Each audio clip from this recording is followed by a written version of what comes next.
Y salió esta además por unanimidad, cosa que no es fácil de ver nunca, pero ahora, en el contexto en el que nos encontramos, menos. El salario mínimo, pues, deberá aumentar por arriba, al menos por arriba de la inflación. Luis Miguel González, Luis Miguel, ¿cómo estás? Buenas noches. Muy buenas noches, Rogelio Rodríguez Garduño. Buenas noches, Manuel. Rogelio, muy buenas noches. Alicia Salgado, Alicia. Hola, muy buenas noches, Muy Manuel. buenas noches. Hola. ¿Cuánta gente, Luis Miguel, gana el salario mínimo en México? Sobre 7 millones. 7 millones de personas que, digamos, esto es una buena noticia para ellos, para sus familias. Es una buena noticia para ellos y es una buena noticia para todo el ecosistema que funciona en atender a la base de la pirámide. Les das más poder adquisitivo y de alguna manera mueves la economía. Sí. El salario mínimo perdió mucho poder adquisitivo durante muchos años, se recuperó, digamos, este sexenio que concluyó, sobre todo al último tramo del sexenio. Sí, el periodo de oro de la pérdida del poder adquisitivo es entre el 90 y el 2018. La pérdida es brutal. Y sí hay una recuperación. Para ponerlo en perspectiva, el salario mínimo de México cayó tanto que llegamos a ser uno de los 5 más bajos de América Latina y el Caribe, no comparado con países de la OCDE. Ya estábamos compitiendo con Guatemala, Honduras, El Salvador. Literalmente era salario con CACAF. Pues sí. Sí. Muy mal pagado, un salario que perdía poder adquisitivo, Alicia, y que ahora se recupera y se va, uno pensaría, se va a seguir recuperando. El asunto es si es viable en términos económicos. El tema es carestía, ¿no? En la medida en que tú tienes incrementos de salario mínimo por arriba de la inflación, normalmente te come la inflación, aunque digan que no. En México se hizo una reforma muy profunda que viene a aprovechar esta administración entre 2012 y 2016, cuando se desindexiza la mayor parte de las actividades económicas al salario mínimo. Y se emite la UMA, la Unidad de Medida de Actualización, y esta la calcula Banco de México con base en la inflación.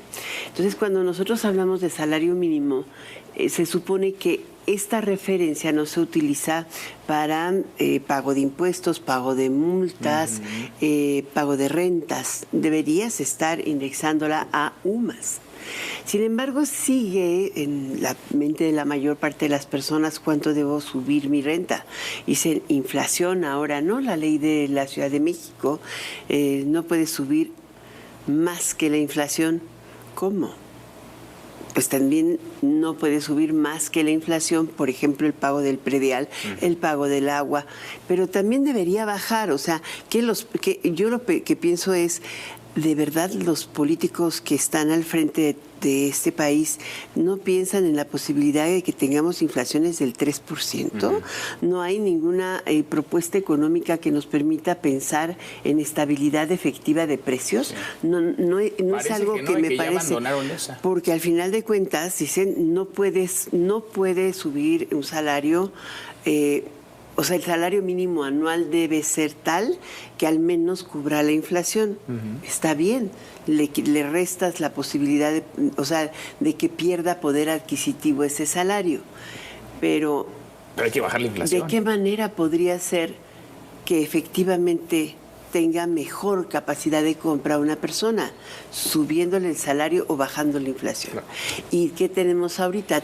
Tú decías, ¿no? ¿Trenes parados? Sí. ¿Cuánto se pierda? Más de 1,000 millones ya. ¿Puertos parados? Sí. Inseguridad por todos lados y te roban todo. Uno de los costos estructurales de la inflación en México y que no se atreven los políticos a medir, y tampoco el INEGI, es el costo de la inseguridad, porque llega a representar, una prima de seguro ha subido 230% en los últimos 4 años. Y no hay camión que pueda circular en una carretera por orden, por ley, sin un seguro. La mercancía tampoco. Por ejemplo, cito uno de tantos costos de producción, y eso debe ser incluido en los salarios mínimos. Los costos de producción, los bonos, primas y propinas, porque también se incluyen, y finalmente la remuneración al trabajador.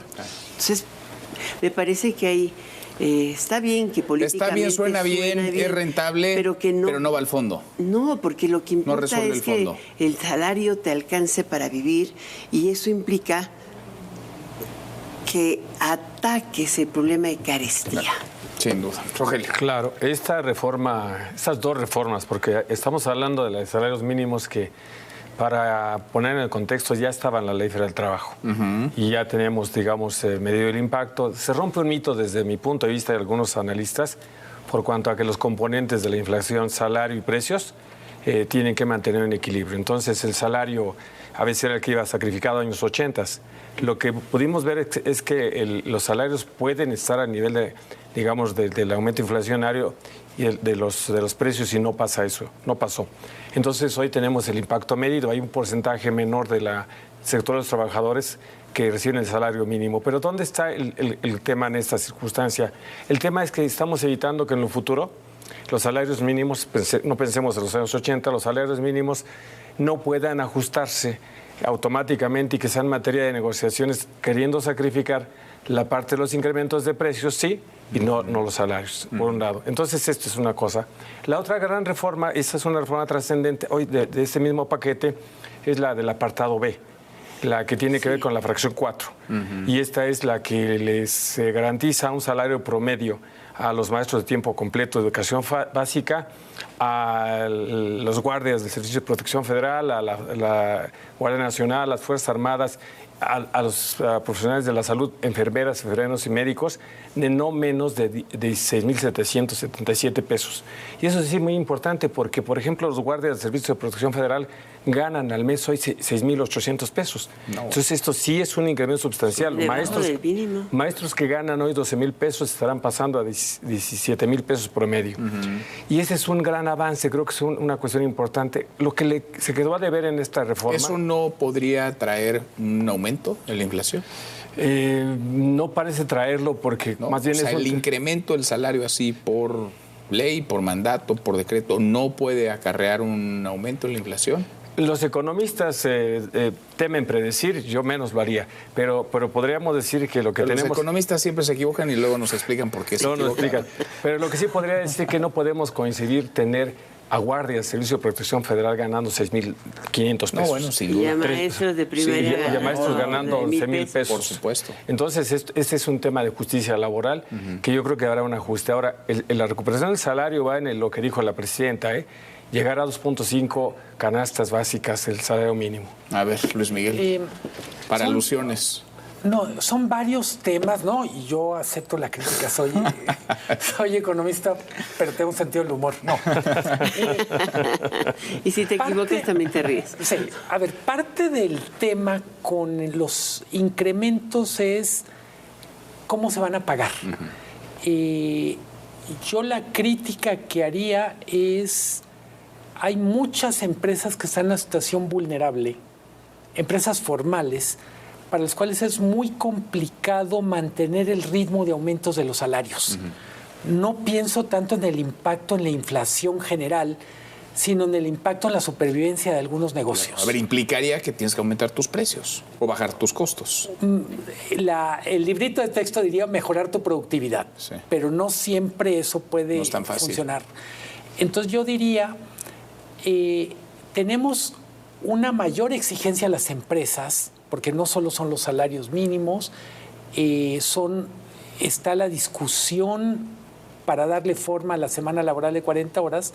Entonces, asumir que las empresas van a poder hacerlo sin problema es asumir que tenemos un tejido empresarial mucho más robusto del que pensamos. Que les sobra hoy y que entonces pueden jalar la cobija sin mayor problema. A mí me parece que nos ha faltado, me refiero en otros sexenios, tener una política de apoyo a microempresas eficiente. El sexenio pasado era una política de apoyo a microempresas a secas. Sí. Se acabó el apoyo a microempresas. Yo diría, ¿qué incentivos vas a dar a quien genere empleo para que conserve el empleo, le pueda mejorar la calidad? Luego, decía Rogelio, el problema con estos incrementos a los trabajadores, que es un asunto de justicia, absolutamente de acuerdo, no es tanto el impacto inflacionario, el impacto en finanzas públicas.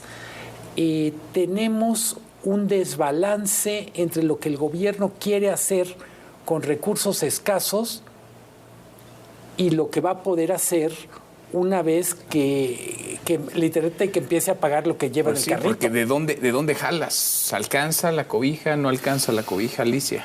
Te la van a acabar programando. Sí, la verdad, o sea, no creo que el incremento en el apartado B pueda resistir un golpe de negociación con la Federación de Sindicatos de Trabajadores del Estado, la CENTE, para el 2025, simplemente por el tamaño del déficit que tenemos. Digo, está todavía la discusión porque lo conoceremos en muy poquito tiempo, pero hasta ahorita está en 5.6% el déficit público.